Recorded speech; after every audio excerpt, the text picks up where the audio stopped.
The battle in Texas continues to be intriguing between Democrats who are trying to block those Republicans who are trying to pass voter suppression efforts. A number of Democrats are still out of the state, denying Republicans the quorum there to try to move on their legislation. Joining us to talk about that and some races in general at the state level, Lala Wu. She's the executive director of Shuster District. It is a grassroots organization that is building progressive power in state legislatures across the United States. Lala, thanks for joining us. What's the mood like that you're picking up in Texas right now?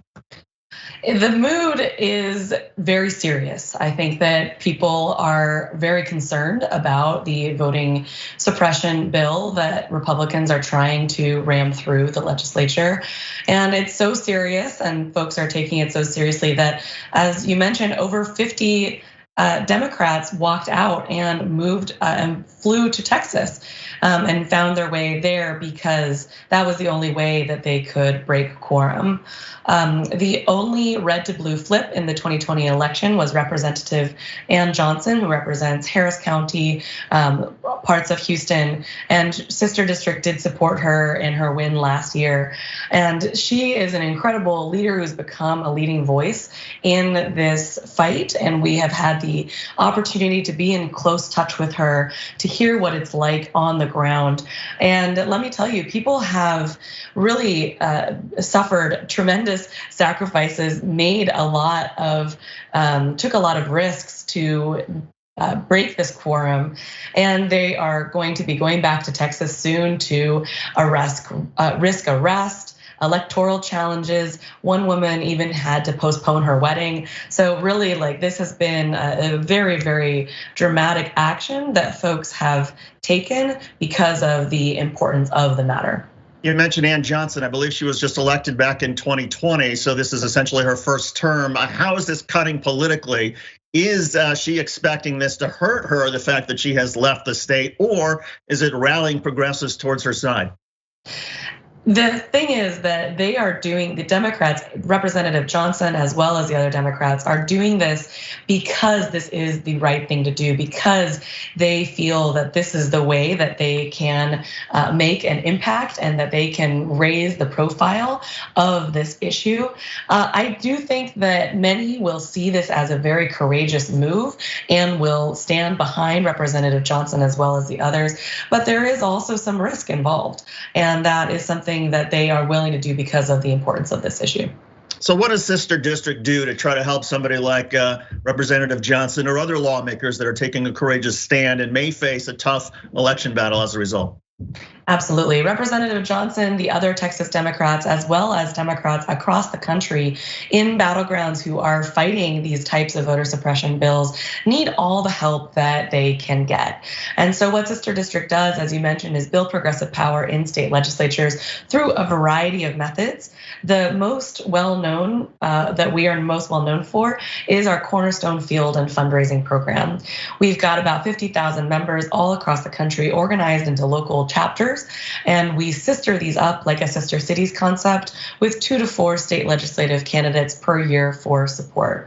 And then the teams, these chapters, will raise money, make phone calls, write postcards, send texts, and hopefully this year, pandemic permitting, we'll be able to travel and go knock on doors. So for example, I'm here in San Francisco, and my team last year supported 2 Texas candidates as well as 2 Arizona candidates. And this way we get to build these communities across geographies and really help to channel resources where they are to where they can be most effective.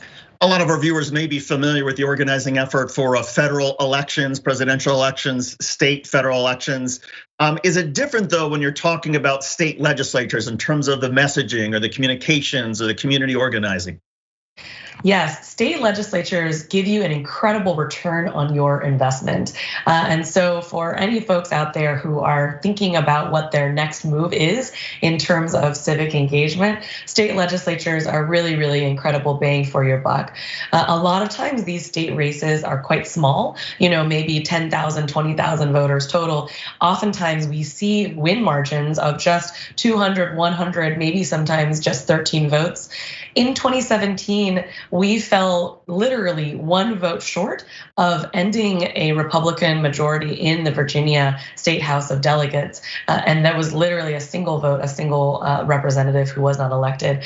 But Sister District and many others came back and supported her again. Her name is Shelley Simons, now Representative Shelley Simons in 2019, and she was able to win.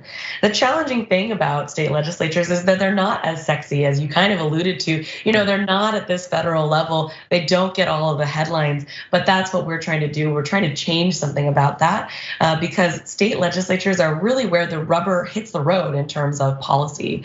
The policies that impact your everyday life, mine, and others, so many of them are really happening and enacted at the state level. And so it's absolutely critical that we turn our attention to this level of government. This is also true for redistricting. In most states control redistricting, which is of course, how we can get at the problem of gerrymandering as well.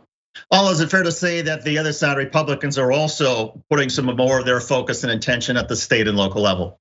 Oh, they are, and they have been, and they are way, way, way ahead of us, unfortunately. We are at the very beginning of hopefully, some long-term 40-year type planning, but Republicans have been doing this for decades already. Back in 2010, the Republicans implemented a program called Red Map, where they essentially moneyballed the districts, and they looked at state legislative races across the country. There are about 7,000. They picked the ones in the key states, the ones where they thought if they flip these districts, these candidates, and then put them into power, they can get Republican majorities and then redistrict the bleep, if you will, out of all of these states. And they were able to do so successfully in 2010. They built themselves a very strong structural advantage that has been hard for us to overcome, but we are still fighting it today. And so it's very, very important that we focus on the states. And as part of your focus on the states, I know that you're encouraging a lot of LGBTQ candidates to get in and get more involved. How have things changed in terms of public acceptance at the local level, at a really sort of fundamental grassroots level for LGBTQ candidates? Absolutely. For LGBTQ candidates, as well as candidates of color, women, it's really been incredible to see the increasing diversity of folks who want to run for office, whether disabled or young people or anyone from the new American majority, really.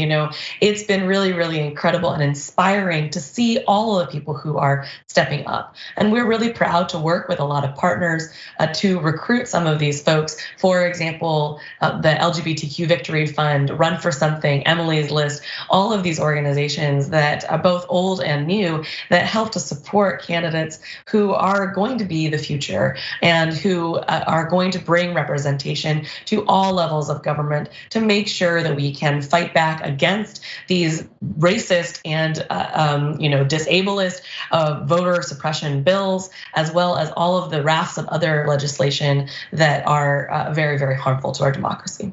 It does feel like local politics is perhaps much more hospitable to candidates who are newcomers, people who are teachers or small business owners or doctors who don't really have a lot of political experience and may not have served, say, on the city council or the School of Education board that may have prepared them or may have been the traditional way towards running for office.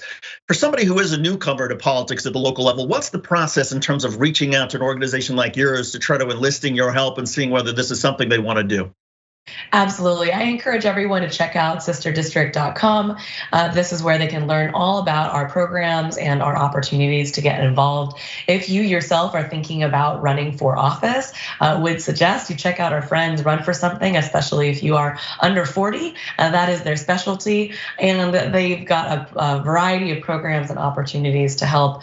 And then also just looking in your local community for different organizations, ways to get involved. Many commissions, local positions don't require an election. Actually, there may be a way for you to be appointed, et cetera. All of these opportunities are incredibly important. And as you alluded to, they build the pipeline. That's another reason that state legislatures, we think at state and local, are so important, is that they are the pipeline for national leaders.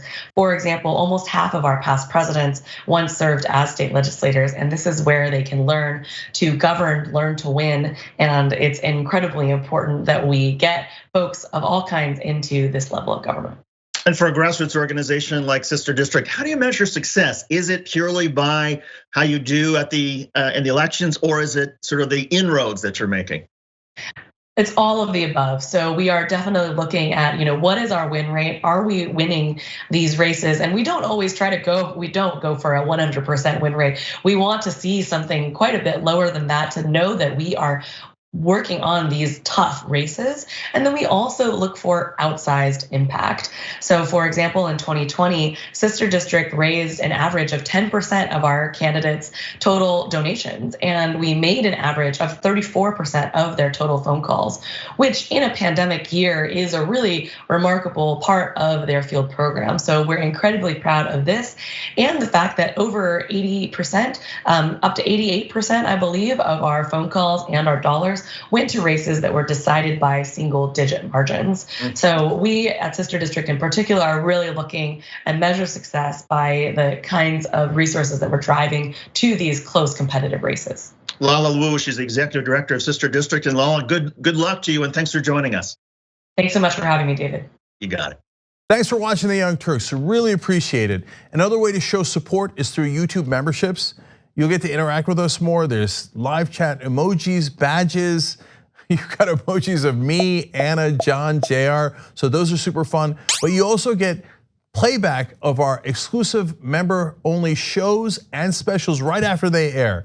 So all of that, all you gotta do is click that join button right underneath the video. Thank you.